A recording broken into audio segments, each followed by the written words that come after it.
Arrange marriage भाग 5 with extra लव. आराध्या आणि राकेशचा तो पहिला प्रवास, त्यातही साता समुद्रापारचा. ती खूप एक्सायटेड होती. तिने घरी कॉल करायचे ठरविले आणि कॉल करण्यासाठी मोबाईल काढला. तसं राकेश बडबडला. राकेश म्हणतो, तुला माहिती नाही का, प्लेनमध्ये असल्यास मोबाईल एरोप्लेन मोडमध्ये ठेवायचा असतो ते. आराध्या म्हणते, हो माहिती आहे ना, पण मी मोबाईल गॅलरी ओपन करीत आहे, कॉल नाही करीत आहे. तिनेही नहल्या वर दह्या फेकल्या आणि स्वतःची बाजू सावरली, कारण तिला माहिती होतं ह्यानंतर तो काहीही बोलणार नाही म्हणून. तोही त्याचा लॅपटॉप उघडून कामात बिझी झालं. ती मात्र मस्तपैकी विंडो सीटचा आनंद घेऊ लागली. तो सुद्धा तिला अधूनमधून पाहत होता, बोलत मात्र काहीही नव्हता. आणि तिलाही तेच हवं होतं. त्यानंतर बहुतेक 1 तास तर नक्कीच शांतता पसरली होती. पण राकेशच्या मनात काहीतरी विचार चाललेला होता, हे मात्र नक्की. पण काय ते कुणास ठाऊक. पण ह्या सगळ्याचं तिला काही घेणं देणं नव्हतं. ती तिच्या बालिशपणात खुश होती. तितक्यात तिच्या मनात एक प्रश्न आला आणि ती बडबडली. आराध्या म्हणते, अहो मिस्टर देशपांडे, एक विचारू का? राकेश म्हणतो, विचार ना. आराध्या म्हणते, तुम्ही इतके चिडते का आहात हो? आराध्येने असा प्रश्न करून खरं तर 3ऱ्या महायुद्धाला निमंत्रण दिलं होतं. पण आता जे उत्तर राकेश देईल त्यावर सर्व काही अवलंबून होतं. राकेश खरं तर बिझी होता, त्यामुळे त्याने न ताणता बोलायला सुरुवात केली. राकेश म्हणतो, मी चिडका नाहीये, फक्त मी सत्य बोलतो आणि ते सुद्धा तोंडावर, त्यामुळे मी चिडका वाटतो, बस, अजून काही नाही. आराध्य म्हणते, असं काही नाहीये. तुम्ही तुमचा स्वभाव लपविण्यासाठी ही सगळी फिलॉसॉफी मला सांगत आहात, कळलं? ती दुसरीकडे पाहून जोरजोरात हसत होती. राकेश म्हणतो, मला बोर नको करू, मी बिझी आहे. आराध्य म्हणते, लास्ट क्वेश्चन, मग नाही विचारत काही. राकेश म्हणतो, आता काहीही बडबड केली तर विचार करू. आराध्या म्हणते, जास्त काही नाही. तुमच्या लाईफमध्ये स्माईलला जागा नाही आहे का? कधीही सिरियसच मूडमध्ये असता. राकेश म्हणतो, हो का? मग तू असं का नाही करीत, ज्यामुळे मला हसायला मिळेल? बोल, काय विचार आहे तुझा? आराध्या म्हणते, काय करावं लागेल मला तुम्हाला हसविण्यासाठी? राकेशला मनातून हसू आलं होतं. राकेश म्हणतो, फार काही विशेष नाही, गप्प बस, फक्त उपकार होतील. आराध्या हसत होती. आराध्या म्हणते, really very sorry mister Deshpande. Okay, आता मी आराम करते, नाही देणार मी तुम्हाला त्रास. राकेश म्हणतो, वेल, मी लँडिंगच्या वेळेस तुला उठवीन, ओके? आणि हो, शांत झोप, कशाचाही विचार करू नकोस. आराध्या म्हणते, ओके मिस्टर फॉलोसॉफी. राकेशने मनातच तिच्या बोलण्यावर स्माईल दिली आणि आपल्या कामात बिझी झाला. अजून खूप वेळ होता त्यांना पोहोचण्यास. ती मात्र मस्तपैकी डुलक्या देत होती. ऑस्ट्रेलिया राकेशचं फेवरेट होतं. जेव्हा त्याला कामाचा ताण वाटायचा तेव्हा तो इथेच यायचा. पण आज तो आराध्यासोबत आलेला आणि आजकाल तिचं त्याच्या आयुष्यातील ताण आहे असा त्याचा समज झालेला. पण तरीही तो स्वतःला शांत ठेवत होता. काय तर त्याला काही विचार येत होता. ही की त्याच्यापेक्षा बरीच लहान आहे, तिला नाही कळत. पण ह्या सगळ्या विचाराचं तो होता की ते एका प्रशस्त अशा बंगलोच्या मागे त्यांचं चॉपर लँड झालं. आराध्या आता ही झोपलेलीच ऐवना पहाट झालेली होती. इकडे म्हणजे भारतात रात्रीची सुरुवात, इतक्या लांब प्रवास, त्यातही राकेशने तिला हलवूनच उठविले. आराध्या म्हणते, मिस्टर देशपांडे, आलोत का आपण ऑस्ट्रेलियाला? ती भिरभिरत्या डोळ्याने इकडे तिकडे पाहत बोलली. तितक्यात एका आवाजाने तिचं लक्ष दुसरीकडे गेलं. मारिया म्हणते, हाय राकेश, वेलकम बॅक. राकेश म्हणतो, हाय मारिया, एव्हरिंग सेटल ना? राकेश आणि मारिया एकमेकांशी बोलत होती, तर आराध्या तिला टकमक पाहत होती. तिला विचारित होता, आता ही कोण? तितक्यात राकेशने उत्तर दिलं. राकेश म्हणतो, hey Maria, meet my wife Aaradhya, and Aaradhya ही माझी क्लासमेट मारिया. आपला ऑस्ट्रेलियाचा सगळा बिझनेस ही सांभाळते. मारियाच्या चेहऱ्यावरची भली मोठी स्माईल जी होती ती आता कमी झालेली. त्या दोघींची जुजबी हाय केलं. मारिया मात्र तिच्या मनातलं बोलून बसली. मारिया म्हणते, राकेश, तुझी वाईफ खूपच यंग दिसत आहे. I mean, look it your her face, गुलाबाची कडी हाती लागली म्हणायची हो. मारिया हसू लागली. राकेशच्या चेहऱ्यावर मात्र एक्सप्रेशन्स नव्हते. राकेश म्हणतो, सगळं इथेच बोलायचं की मला आतही नेशील? मारिया म्हणते, ओ सॉरी, चला आतमध्ये, तुमचंच घर आहे. मारिया त्या दोघांनाही आत नेत बोलू लागली. तो बंगलो कुण्याही राजवाड्याप्रमाणेच होता. जणू आराध्या त्याच्याकडे टक लावून बघत होती. चॉपर मागच्या कडेने लावल्यामुळे ते तिघेही समोरच्या भागाकडे वळले. समोरून तर तो बंगलो अजूनही सुंदर दिसत होता. प्रशस्त अशा गेटमधून ते आत आले. त्याच्या समोरच एक गाडी लागलेली होती. तर शेजारी गुलाबांच्या फुलांनी सजवलेले सुंदर गार्डन, त्याच्यासमोर उभा असलेला तो टुमदार बंगला आणि त्याला लागून असलेले स्विमिंग पूल. किती सुंदर होतं ते सगळं. अरे पण ह्या सगळ्यात मारियाबद्दल तर सांगायचंच राहूनच गेलं. ती तिघंही आत जात आहेत. तितक्यात मी मारियाबद्दल जुजबी सांगून देते. मारिया ही मुंबईमधलीच. राकेश आणि तिचं हायर एज्युकेशन सोबत झालंय, त्यामुळे त्यांची ओळख झाली. 4 वर्षाच्या आधी तिच्या आई-वडिलांचा घटस्फोट झाला. त्यानंतर तिने आणि तिच्या आईने ऑस्ट्रेलियाला सेटल व्हायचा निर्णय घेतला आणि त्यातच ती जॉबच्या शोधात राकेशच्या कंपनीत आलेली. आधीची कॉलेज ओळख असल्याने तिला राकेशने कंपनीत जॉब दिली. प्लस तिचं कामही उत्कृष्ट दर्जाचं असल्या कारणाने तिला प्रमोशन लवकर मिळाली. कारण राकेशच्या मते ती योग्य होती. त्यातच त्याने तिला इथला सर्व कार्यभार सोपविला आहे आणि मॅनेजर म्हणून अपॉइंट केलंय. तर ह्या सगळ्यात तिचा गैरसमजही झालेला की राकेश तिच्यावर प्रेम करतो आणि ह्या सर्वामुळेच त्याने तिला प्रमोशन दिलेत. पण तो गैरसमजही लवकरच दूर झाला जेव्हा तिने त्याला प्रपोज केले आणि त्याने तिला नकार दिला. असो, पण आता राकेशकडून तर विषय क्लिअर आहे. राहिला प्रश्न मारियाचा, तर ती काय फील करते राकेशबद्दल हे कळेलच समोर. ते तिघंही लिव्हिंग रूममध्ये आले होते. तीही फार सुंदररित्या सजविलेले होते. Credit goes to me Maria. आराध्याला ते सगळं फार आवडलं. आराध्या म्हणते, मिस्टर देशपांडे, फार सुंदर आहे बंगलो, खूप छान इंटेरियर आहे.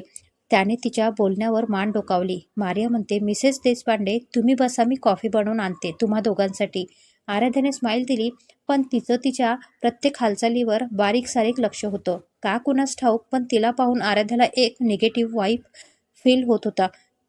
पण तरीही स्माईल देण्याशिवाय काहीही पर्याय नव्हता. राकेश म्हणतो, आराध्या मला जरा बाहेर काम आहे, सो मी कॉफी घेऊन बाहेर जातोय.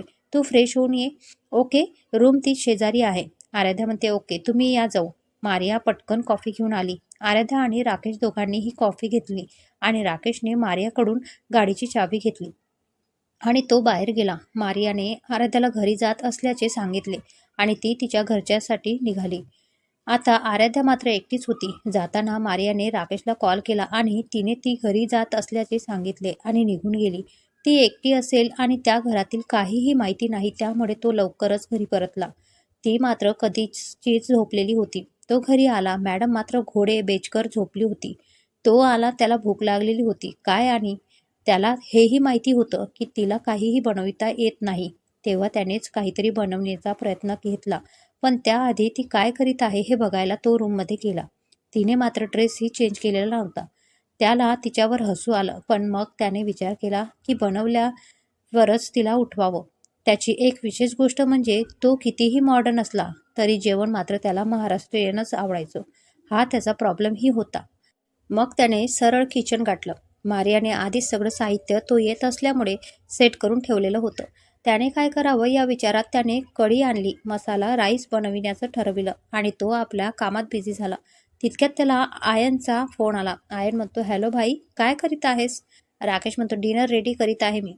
आयन म्हणतो, काय डिनर? कळलं मला, वहिनीसाठी करतोय ना हे सगळं? भारी चाललंय म्हणजे तुमची हनीमून हो ना? राकेश म्हणतो, काय मला भूक लागली आहे म्हणून करतोय, कळलं? आणि मला वेळही नाही मिळाला मला बाहेरून काही आणायला. सो आणि आराध्या सुद्धा थकली आहे, सो ती आराम करीत आहे, म्हणून म्हटलं मीच बनवितो. काही चुकलं का माझं? आयन म्हणतो, भाई तुझं काही चुकतं का? कधी एन्जॉय युअर हनीमून भाई, गुड नाईट. राकेशने शिव्या द्यायच्या आधीच त्याने कॉल काढला. राकेशची डिश रेडी झालेली. त्याने आराध्याला उठवायला जायचे ठरविले. ती मात्र झोपेचा आस्वाद घेत होती. पण राकेशला विचार आला किती झोपते ही, त्यामुळे त्याला थोडा रागही आलेला, कारण सतत झोपणारी लोक त्याला आवडत नाहीत मुळीत. तो आत गेला आणि काही क्षण निरखून तिच्याकडे पाहू लागला. किती गोड दिसत होती ती. तिचे डोळे बंद होते तरीही किती सुंदर होते याची कल्पना येत होतीच. तर गालावर केसांची बट रुळत होती. बंदच असलेले ते तिचे गुलाबी ओठही छान आकर्षक वाटत होते. एक मन तर राकेशचं झालं की जाव आणि तिला किस करावं. आणि कितीही काहीही झालं तरी तो तिचा नवरा होता, इतकं तर त्याचा अधिकार येतच होता. पण अजून अक्कासाहेबांचा चेहरा त्याच्या डोळ्यासमोर आला. त्यांना दिलेलं वचनही आठवलं आणि स्वतःची स्वप्नही आठवली, जी तो सायलीसाठी पाहत होता. लग्नानंतर त्याने त्याचा मनातील भाव तिथे संपविले. Life control control. पुढच्या क्षणी तो बेडजवळ गेला आणि तिला हलवीत, पण ती हलविण्याने उठली नाही. मग काय करावं ह्या विचारात राकेशने तिथेच टेबलवर ठेवलेलं थोडं पाणी ओंजळीत घेतलं आणि तिच्यावर छिडकलं. तशी ती डोळे चोळत उठून बसली. आराध्या म्हणते, काय चाललंय तुमचं मिस्टर देशपांडे? काय मूर्खपणा आहे हा? राकेश म्हणतो, मूर्खपणा मी करतोय आराध्या की तू? एक्सप्रेशनलेस राकेश बोलू लागला. आराध्या म्हणते, म्हणजे काय? राकेश म्हणतो, किती झोपणार आहेस? अशी सतत झोपशील तर लठ्ठ होशील ना. आराध्या म्हणते, तुम्हाला काय करायचं? मी लठ्ठ झाले तर? राकेश म्हणतो, व्हॉट एव्हर, काहीही कर, पण आता मी जेवण तयार केलंय, सो फ्रेश हो आणि जेवायला ये. आराध्या म्हणते, हो ठीक आहे आलेच, पण त्याआधी मी झोपले नव्हते. मला असं फील झालं की मला चक्कर आलीये आणि मी बेड शेजारी असल्या कारणाने बेडवर पडले. राकेश म्हणतो, बरं झालं असेल तसंच जा आणि फ्रेश हो, मी वाट पाहतोय. ती आवरायला गेली. खरं तर तिला अजूनही थोडी झोप घ्यावी असं वाटत होतं, पण राकेशला राग आलेला हे तिला कळलं होतं. राकेशही डायनिंग टेबल रेडी करीत होता. तितक्यात आराध्या फ्रेश होऊन आली. मसाले भाताच्या सुगंधाने तिचं लक्ष केंद्रित केलं. आराध्या म्हणते, खरं खरं सांगा, हे जेवण तुम्ही बनवलंय? कारण मला असं वाटतंय हे तुम्ही रेस्टॉरंटमधून आणलंय म्हणून. राकेश म्हणतो, नाही, असं काही नाहीये, हे सगळं मी स्वतः बनविलं. आणि तसंही महाराष्ट्रीयन जेवण इथे मिळत नाही, त्यासाठी लांब जावं लागतं. सो जे काही बनविलं आहे ते इतकंच खाऊन घे. आणि मी काही मारियाला सांगून सर्वंट्स अरेंज केलेत, ते येतीलच एखाद्या तासात. तर तुला हवं तसं इंटेरियर तू सेट करू शकतेस. ते सगळे जुने सर्वंट्स आहेत, सो त्यांना काय कुठे आहे सगळं नीट माहिती आहे. तर तू पण त्यांना विचारू शकतेस. आराध्या म्हणते, पण सर्वंटची काय आवश्यकता? तसंही आपण इथे फक्त 4 दिवसांसाठी आहोत ना. मी करेन मॅनेज 4 दिवस. राकेश म्हणतो, 4 दिवसांवरनं आठवलं, आपण इथे 1 मंथ आहोत. जेव्हा मी बाहेर गेलेलो इथनं, तेव्हा मी इथल्या प्रोजेक्ट मॅनेजरशी बोललो, तर अजून एक प्रोजेक्ट मिळालाय आपल्या ग्रुपला. सो प्रिपरेशनसाठी वेळ लागेल, तर थांबावंच लागेल. मी मारियाला इतकं मोठं काम एकटीला नाही देऊ शकत आणि माझी इंडियाची टीमही बोलावतोय. ते सगळं झालं कामासंबंधीचं. आता तू आली आहेस, सो तुला शॉपिंग वगैरे करायची असेल, ह्याबद्दल मी काही ठरवलेलं नाहीये, बट लवकरच प्लॅन करून सांगेन मी. ओके तुला? आता जेवण कर, थंड होतंय सगळं. किती बोलतो राकेश, आणि तेही सगळं काळजीपूर्वक, अगदी विचार करून.